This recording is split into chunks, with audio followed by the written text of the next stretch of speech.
Good morning. Hey, happy Tuesday. Good morning, John. Just jamming here, drinking some energy drink, listening to some amazing music, worshiping the Lord, and here with you. So I'm in a great mood. Same. Yeah. Oh, look at that right there. You hear that? Listen to what Kanye says right here. This is good. Our Father Christ Jesus, thank you so much for saving me, for replenishing me. When I found out about you and got closer to you, I got closer to my children. I got closer to my family. Because the devil had me chasing a gold statue. Had me chasing cars, had me chasing numbers. We didn't know what Billboard was when we was first making music back in Chicago. Back when I was 14 in my mama crib, we didn't know what the numbers was. Now I be all over the internet like, oh, you only sold this much. The power of God cannot be calculated by a number, by a first week sale, by a bank account, by how many cars you drive, by how big your house is and how many acres you got. Let's not be concerned with the opinions of men at all. Only the opinion of God. Only the opinion of God. Mm-hmm. Wow, that's great right there. The opinions of men. Amen. Happy Tuesday. And here we are. Let's pull up the chat board here. All right, we got Brian Neitch on the chat board. Hey, here I am. Hey. Wait, hold on. Oh, I'm on the chat board. Hey, John Norris on the chat board. Yep. And we have God, Jesus, and the Holy Spirit. Uh-oh, I lost you. Mic check.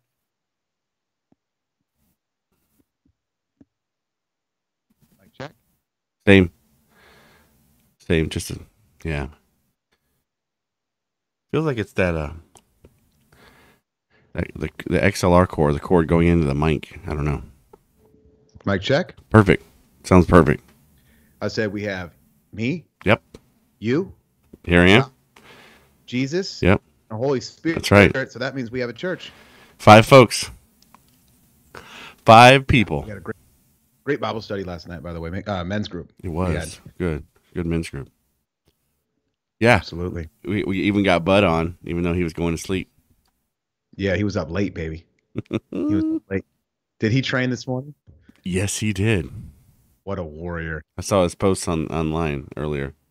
What a legend he is. I literally said in my mind, I was like, and he even look at him. He been working hard, 5 a.m. or whatever. Golly, I was sleeping. Yeah. You got to fight for the Lord, baby. Hey, 2 Samuel 6:14, Brian Neitch. Tell him what that means. It means when you realize how good God is, you dance and you sing and you work and you play as hard as you can with all your might. Come on, baby. With all your might. Come on. Only of God. I've seen everything that the devil could have showed you. I'm in this weird, relaxing mood right now. I could just small talk and come in and out of music for like 3 hours. That song is so like it's got that chill vibe, Yeah, just kind of keep this rolling, just for like 2 hours. Dun, dun, dun, dun, dun, dun, dun, dun, dun, dun, dun. You can't judge Kanye, man. He loves the Lord. He loves Jesus. Yeah, when he kind of switched, right? From chasing that golden altar, that golden calf to lifting up God, man. People started hating on him, didn't they? Of course. Yep. Every time I make a post about God, I lose about 1,000 followers.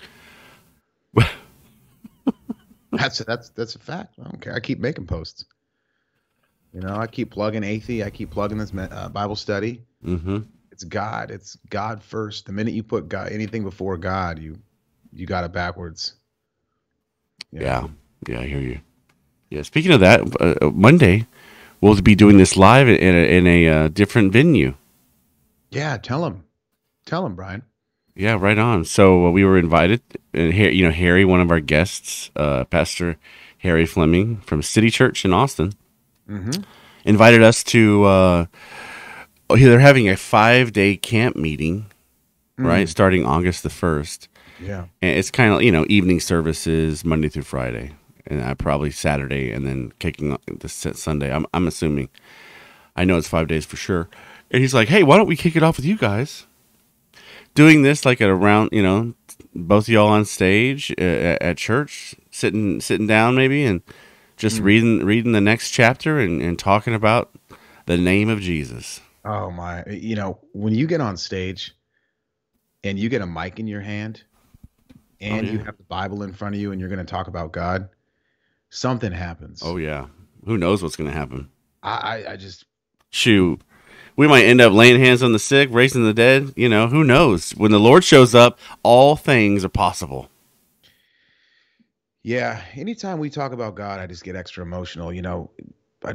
I might take my shirt off, throw my hands in the air, start flipping tables. 1 minute I'm crying, the next minute I'm laughing, the next minute I'm getting aggressive, the next minute know. slamming coffee, and then I'm hitting my knees, asking God for forgiveness, and I'm jumping up and celebrating God's mercy. I'm all over the place, Brian. Look, man, look. Something is this is doing something to us. Look, I told you, right? I think I told you off the air how much I've been watching the Chosen series lately. Yeah. And John, every episode I'm bawling in joy. Like I'm just tears are flowing. I'm literally hooping and hollering at my TV. It's crazy. Like I have a new revelation of who Jesus is and his mercy and how amazing he is. Wow. And you've been a follower of Christ for so long. It's interesting to me, Brian, how as of late, you're building this almost this deeper relationship with Christ. Yeah. I mean, did you ever think that could be possible? Yeah, well, I mean, I didn't realize how much I'd want it. I've had a good relationship with the Lord. Yeah. But what I'm noticing is that, and yes, it's deeper. But it's how much I'm beginning to understand him. Oh. Of course, I don't understand him, but I'm beginning to see a little more behind the veil, his true self. He says in Hosea, he says, "I prefer mercy over sacrifice." Right? And so it's just those things are so deep. Like you're like, sure, you want mercy, you don't want someone to get hurt, you don't want someone to sacrifice. You'd rather have mercy or whatever. But his true character is beginning to show up in my mind and in my heart, and he's so good. You're getting me emotional, bro. It's real, man. Look, the Bible says in 2 Corinthians that the first in the book of Corinthians, somewhere in there, first or second, the goodness of God leads us to him. And that's the goodness I'm beginning to see. It's like Moses in the rock. He says, "I just want to see your glory." That's the goodness of him. And it's just amazing, man. I'm telling you, I literally just want to cry and yell right now because it is so real. It's just my daughter, she's Caitlin. She started watching the first couple episodes, and she's like, "Dad, are you crying over there?" And then think about the emotions that you have right now. Think about these emotions that Jesus has right now. Yeah, right. Right now up in heaven. I mean, we think we have emotions. Think about how much he loves us. I know. And how much so deep. Remember when I told you, and you looked it up, and it's true. Sometimes I have some knowledge bombs too for you, Pastor Brian. But absolutely, you do. Ed, all your tears are in heaven. Mm-hmm. In a bottle. Yeah. Boy, that right there is a tattoo. Yep. All your tears are, and this is biblical. This is in the Bible. All your tears that you've ever shed are in heaven in a bottle. That's how emotional and loving, pain or joy, the Lord is. So if you think, man, why am I crying right now? Man, you don't think God cries? Oh, John. You ever ask yourself that? Yahweh? Ever think Yahweh is in heaven, the almighty king of the world, the creator of all? Do you don't think he cries? I bet he does. I Oh, could, yeah. Lord, forgive me if I'm wrong, but I feel like he cries sometimes in pain and sometimes he cries, of course, in joy. Well, there's scripture for it. First of all, it says, Psalms 56, it says, you keep track of all of my sorrows, and you've collected all my tears in your bottle, and you have recorded each one in your book. So he writes them down. He collects them in a bottle. Now, I don't know if there's a bottle on the shelf, but the whole idea is he cares for every detail of your life. In fact, when Jesus was on the earth, John chapter 11, it says that when Lazarus died and he heard about it, Jesus wept. Oh, Yeah, and he cried. He cried for his friend, his cousin. When Jesus was on earth? Yeah, Wow, Jesus did cry. he did cry. Yeah, John 11:35, the shortest scripture in the book. I did not know that. Jesus wept. Yeah, yeah, because he cares. You know, how many times did he cry? Did he cry and look at the broken man on the side of the road and said, "I am willing. I just want you to reach out also," or the someone with cancer or someone who can't see. I am willing. Let's go. Take my hand. Oh gosh, he is willing. He is always willing. He is not keeping himself from anyone. He even said this. He goes, I am willing to go on the cross and suffer the worst thing for all man. You will not leave my soul in hell, the Bible says in Psalms. But he raised him from the dead. He's willing, John. And all we have to do is say, yes, Jesus, you are the one and only. Whatever you say, I'll follow. It's right there for everybody. It is. I just pray that people take it, that people need to get the image of God, that he's some emotionless, talking like, this deep echoey voice floating on a cloud, Yeah. Yeah. Some stoic, no, just straight faced. What have you done wrong? He doesn't care. He's not looking at your wrongs. That's the beautiful thing. He's not trying to be like, oh, you're the bad guy. Mm-hmm. He cares so much. Check this out. The book of Revelation 21 says that he will wipe away every tear from their eyes, and death shall be no more, and neither shall mourning or crying or pain, and the former things will pass away. He cares so much, and I think he wrote this for himself and us. He has to send all the evil-hearted people, the ones who rejected him, he has to send his children to the lake of fire. Not because he wants to, but because he has to.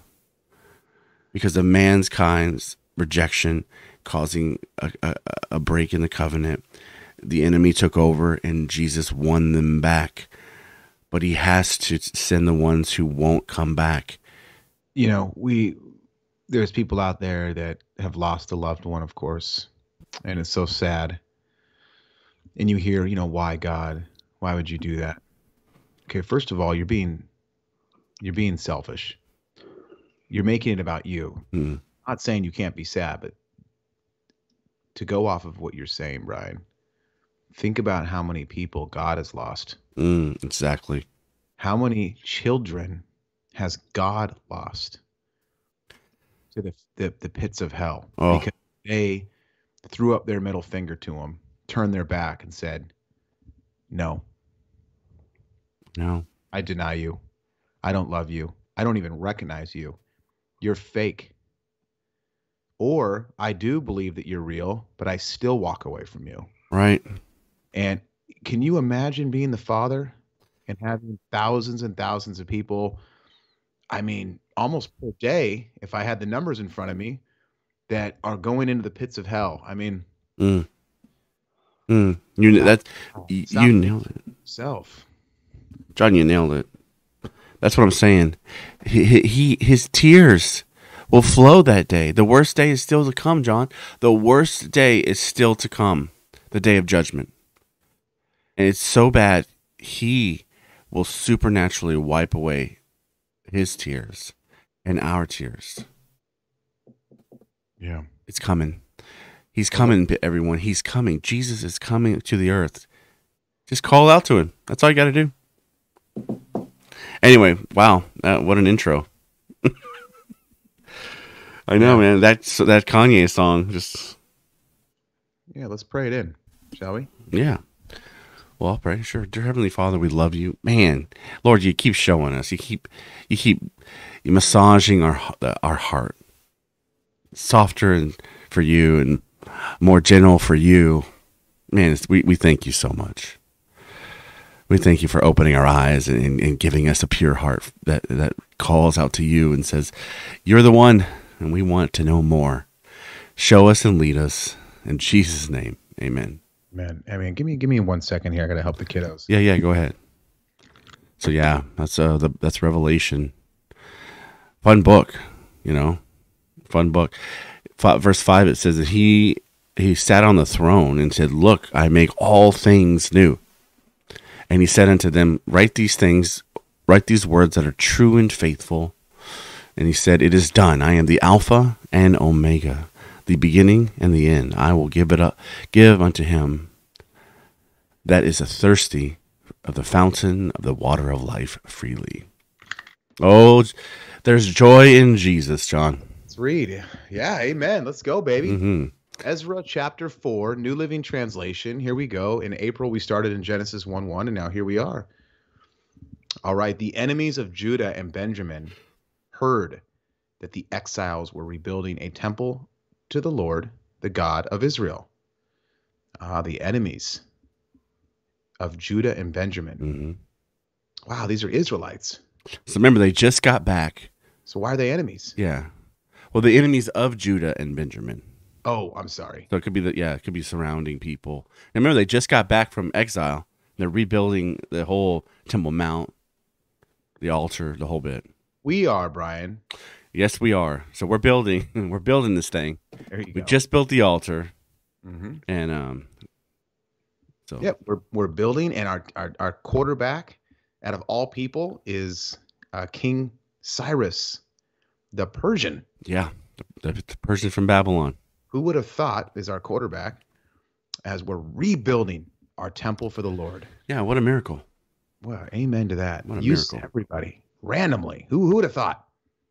King Cyrus. Not Israel. They would have never thought that. My captor changes his mind and sends us back to build the temple. Yeah. Yeah, that's amazing. Verse 2, so they approached Zerubbabel and the other leaders and said, let us build with you, for we worship your God just as you do. We have sacrificed to him ever since King Esarhaddon of Assyria brought us here. That's another miracle. The enemies of Judah and Benjamin show up. Wow. Look at this. Look at that. They show up and they say, hey, let us help you. I know. So not only is it crazy that King Cyrus of Persia is the team captain here, that's already like baffling, but now the enemies are coming in. So we have enemies, we have the Jews, and we have the king of Persia all working together in unity. 3 different people groups. I don't really know if enemies are here, but I'm sure they're not Israelites. All 3 different people groups, Brian, working together to build the temple for God. Yeah. Yeah. He anything is possible. Anything is possible. What a great image here. We all need to unite as one because we're all from Adam and Eve, and we are all God's children. Amen. We are. This is saying here, isn't this what God is saying? You're all brothers and sisters. Love each other. As Jesus said, love your neighbor. Love your neighbor. Mm-hmm. Let's continue. Verse 3. But Zerubbabel. Zerubbabel, Jeshua, Yeshua. Yeshua, and the other leaders of Israel replied, "You may have no part in this work. We alone will build the temple for the Lord, the God of Israel, just as King Cyrus of Persia commanded us." All right, okay. They're kind of going to their team captain. Let's see if King Cyrus has something to say about it, though. Well, we'll see, huh? I can kind of see this. Some shady people you don't really know. Another people group comes in. It says they're enemies. Maybe there's word on the street these guys are connected to bad people. They want to help build. I can see them being a little skeptical. Mm-hmm. Like, no, we're okay. We have it. They kind of put it back on King Cyrus. Yeah, I can see that. Let's keep going here. Then the local residents tried to discourage and frighten the people of Judah to keep them from their work. They bribed agents to work against them and to frustrate their plans. This went on during the entire reign of King Cyrus of Persia and lasted until King Darius of Persia took the throne. I don't get this. What's going on, Brian? So they bribed. So the local residents tried to discourage and frighten Judah, right? So the local people, right, had been there 70 years. You know, they've had babies, kids, and now they're like, great, we don't want these people to build. And they bribed agents to work against them, to frustrate them in their plans. And this went on all the way until Cyrus died and Darius took over. So basically, I think they're trying to deter Israel from rebuilding the temple because they don't want it to happen. This is the local people, not their enemies, and not those from King Esarhaddon from Syria. You say local people. Are these Jews? They could be Jews, but they could also be people who came in after, or who took over when Jews. Remember, 70-something years ago, the Jews were exiled into Babylon. So they left Jerusalem and Israel, and they were forced into slave labor, et cetera, in Babylon, all the way east, far away. So now they're back, and all the people who have been living at this place, right? I see. Are there now going, we don't want you here, and so on and so forth. So that's what's going on now. Can I also say before you pick it up on 6 here, did King Cyrus just die and leave us? He Or did. Does he come back did. later? He just died. Yeah. Get a moment of silence. Let's do it. Let's get a little music going on here. This is for King Cyrus of Persia. Mm-hmm. Looking forward to seeing him in heaven one day. Stretch my hand to you. Oh God, that's great.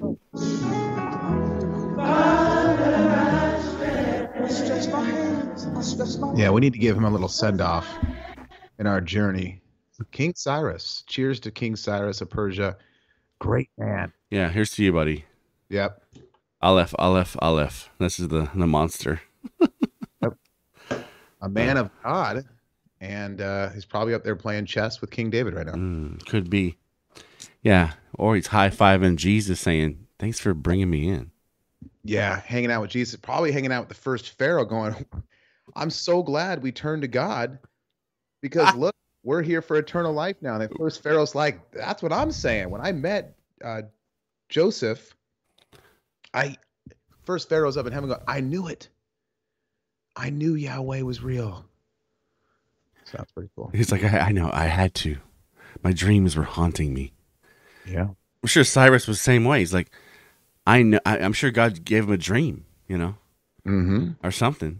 Anyway, let's read. Okay, 6 years later, when Xerxes began his reign, the enemies of Judah wrote a letter of accusation against the people of Judah and Jerusalem. Even later, during the reign of King Artaxerxes of Persia, the enemies of Judah, led by Bishlam, Mithridath, and Tabel, sent a letter to Artaxerxes and the Arabic language or Aramaic language, and it was translated for the king. Rehum, the governor of Shimshai, the court secretary, wrote the letter telling King Artaxerxes about the situation in Jerusalem. The situation being everybody, all the locals and so on, are against Judah and Jerusalem. Verse 9.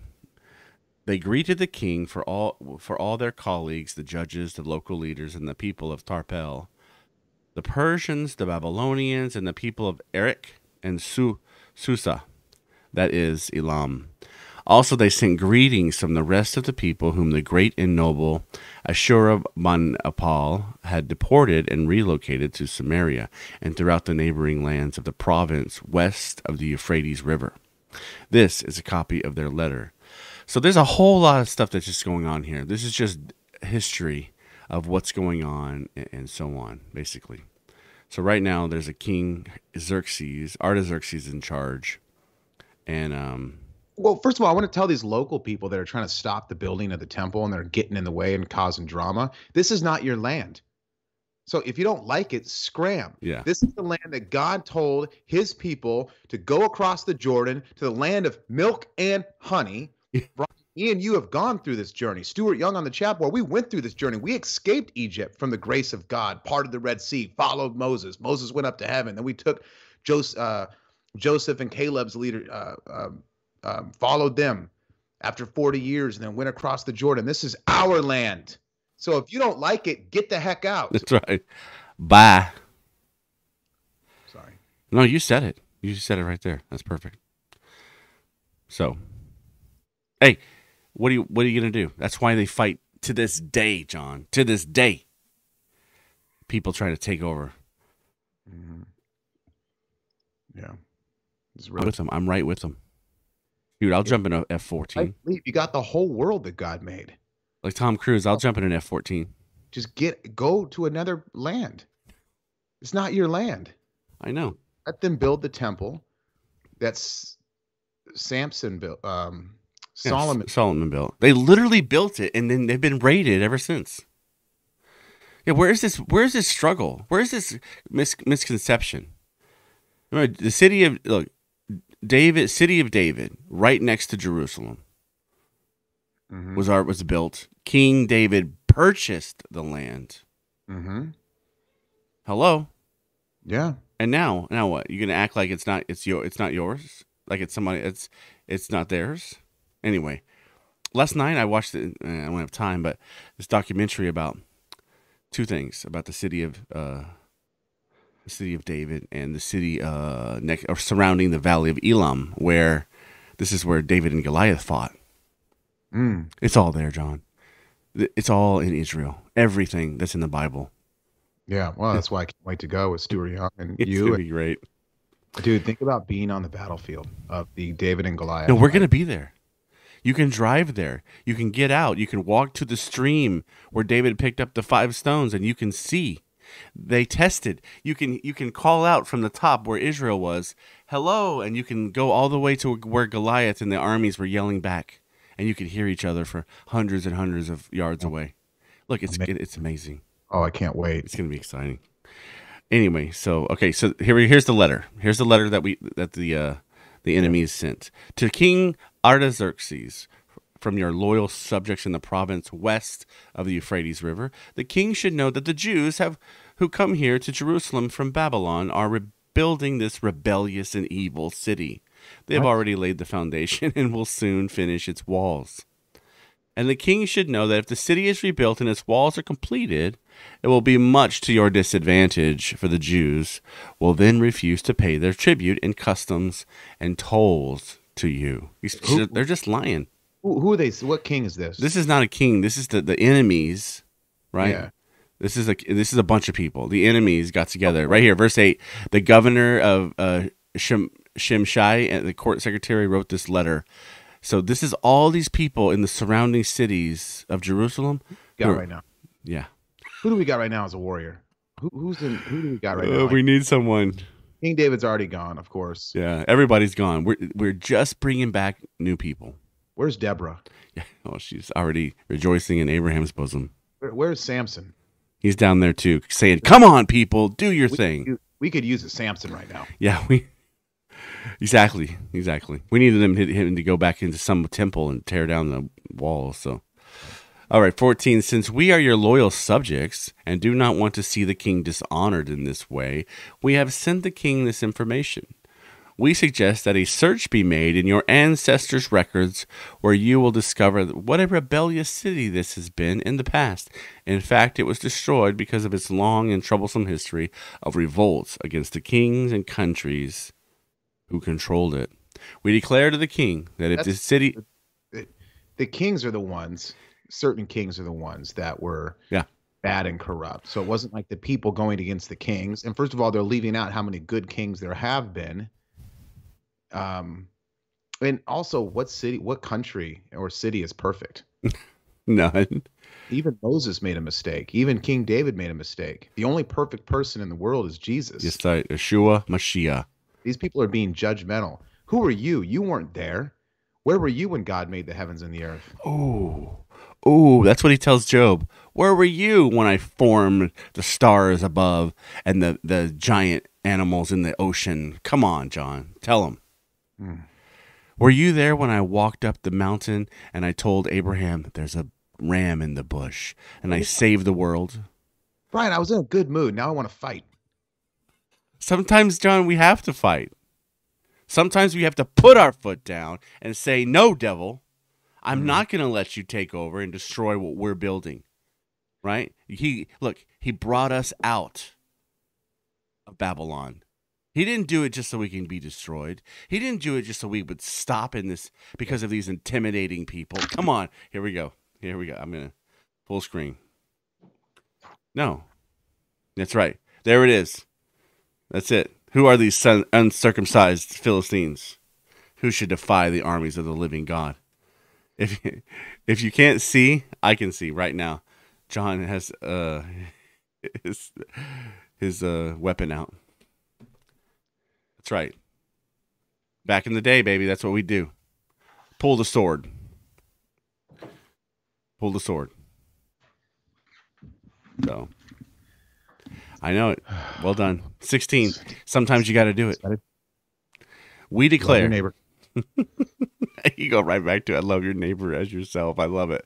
It's true. But sometimes, though, Jesus said, John, if you're going on your way and you don't have a sword, or let's just say a gun or a knife, sell your jacket and go buy one, because he knows there's an enemy out there tricking and lying and deceiving to bring you down. But there's no way he's going to do it. Verse 16, we declare to the king that if the city is rebuilt and its walls are completed, the province west of the Euphrates River will be lost to you. Never had it in the first place. Then the king Artaxerxes sent this reply to Rehum, the governor, Shimshai, the court secretary, and the colleagues living in Samaria and throughout the province west of the Euphrates River. Greetings.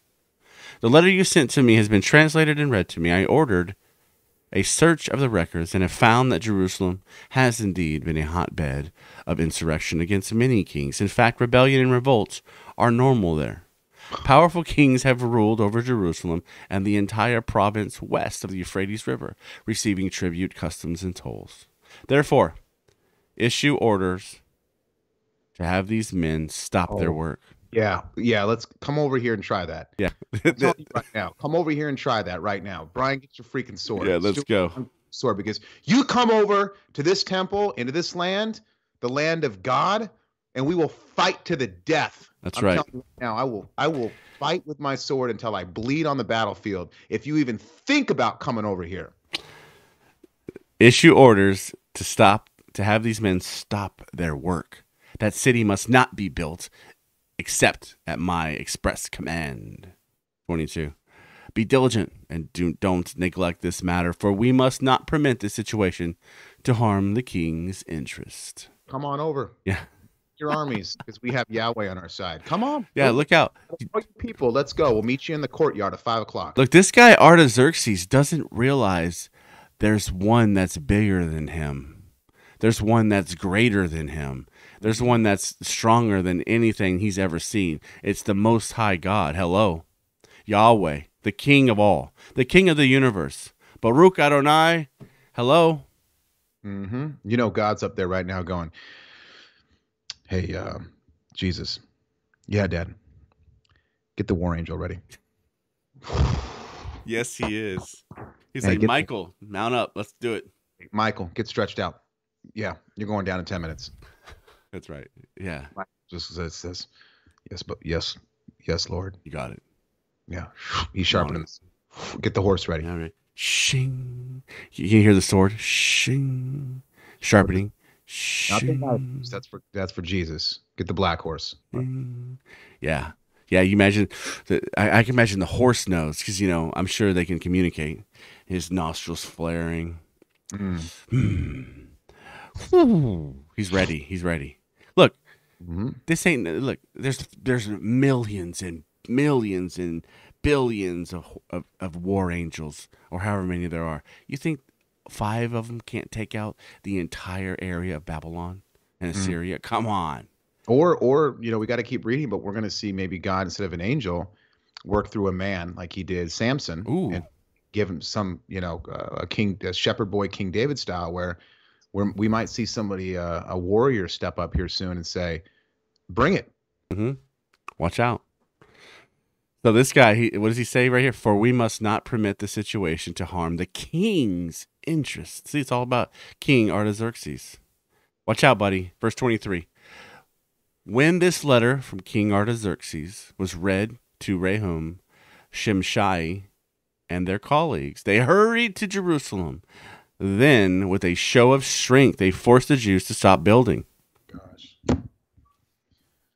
So what does it say? So the work of the temple of God in Jerusalem had stopped, and it remained at standstill until the 2nd year of the reign of King Darius in Jerusalem. There you go. I was just going to say, notice though that they did this attack on, you know, on us when King Cyrus passed. Right. You know. Yeah. King Cyrus was Cyrus, he king of Babylon. Then they did all this, but now look, interesting in the text here that God wrote. It says, at a standstill until the 2nd year of the reign of King Darius of Persia. Sounds like this King Darius guy might be grabbing the sword and saying enough is enough. Well, you have to remember, he had to know from his predecessor, father or just predecessor, that King Cyrus, we're talking about King Cyrus, that he loved the Jews, and he had a command, he had a call, right? King Darius had to know the call of Cyrus. Can we please read 5? It's short. I cannot stop here. I have 9 minutes. I have a super hard stop. Let's go. And we have only a few. At verse 5, at the time of the prophets, Haggai and Zechariah, son of Iddu, prophesied to the Jews in Judah and Jerusalem. They prophesied in the name of the God of Israel, who was over them. Zerubbabel, son of Shealtiel, and Yeshua, son of Jehuzadak, responded by starting again to rebuild the temple of God in Jerusalem. Come on now. And the prophets of God were with them and helped them. So they needed someone to kick them in gear and say, God, thus saith the Lord, get back to work, baby. Come on. I said that. I'm like, we got to have somebody step up here. Yeah. I love it. That's the way you do it. Okay, verse 3. But Tattenai, governor of the province west of the Euphrates River, and Shethar Bozenai and their colleagues soon arrived in Jerusalem and asked, who gave you permission to rebuild this temple and restore this structure? Yahweh did. Yeah, exactly. The Most High God. Hello.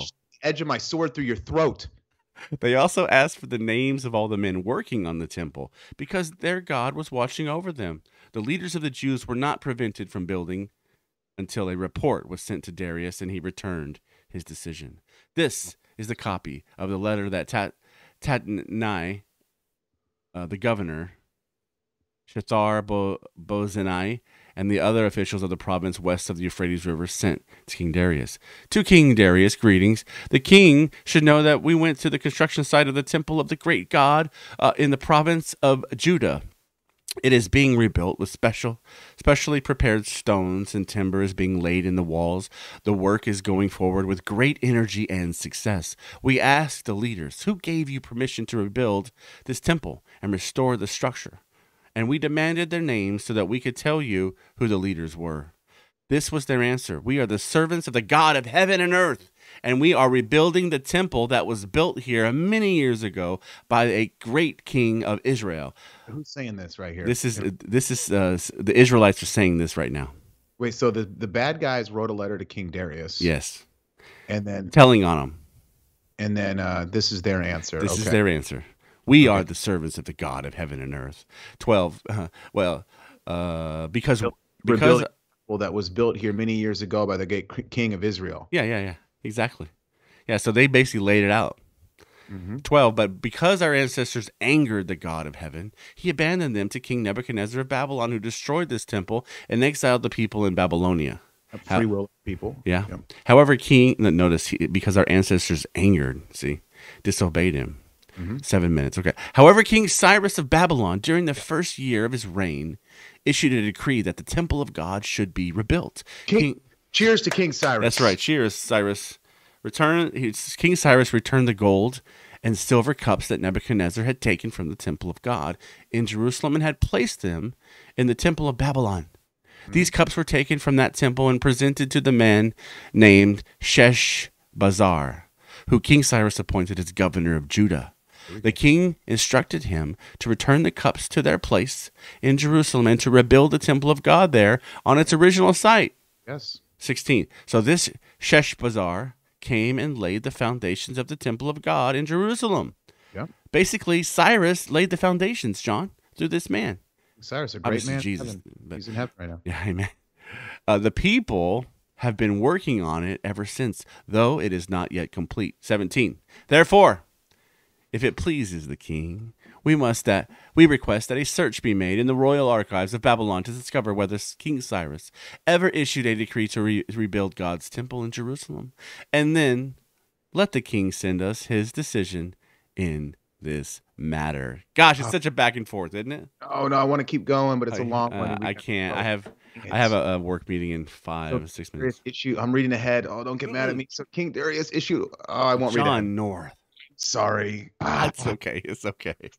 I want to know what happened so bad. All right. Well, we can. Hey, I'm free right after this meeting, so if we have time. Oh, look at the title for Ezra 6. Darius approves the rebuilding. Come on, baby. Yeah, Darius. What does it say? So Darius issued orders for the search. Gosh, I want to read it too. These Persians are amazing. Yeah. Look. You know what? They honor their former people, and God's working here. He's like, hey, go back. I'll tell you what to do. There was information written down. So I wonder if. Yeah. Look, a lot of this has been destroyed. A lot of this information, but somewhere, well, we have to Google it. If there's some documentation where King Cyrus, other than in Ezra, where King Cyrus issued a decree to help build the city of Jerusalem again. Well, we have it. It's in the Bible. Yeah, absolutely. No, I agree. Yeah. But I'm just wondering if archaeological information has been found. Look at verse 6. I know I'm reading ahead. I'm so sorry. Look, so King Darius sent this message. Oh, I can't wait to read that. We might have to spark this up tonight. I can't wait till tomorrow. It's going to be good. Look, I'm closing the tab, John. All right. So all right. We'll read it later. I'll pray it out. Dear God, thank you so much for working through King Cyrus. And he passed away last chapter. And we love King Cyrus. Please tell him hi for us. We can't wait to see him. And Lord, thank you for working now through King Darius of Persia, stepping up, as we can see here, as we kind of peek to the next chapter. We're going to rebuild this temple. We're going to keep going, God. We're not going to be stopped because we love you through your strength. Amen. Amen. Amazing. God is good. God is good. Salute.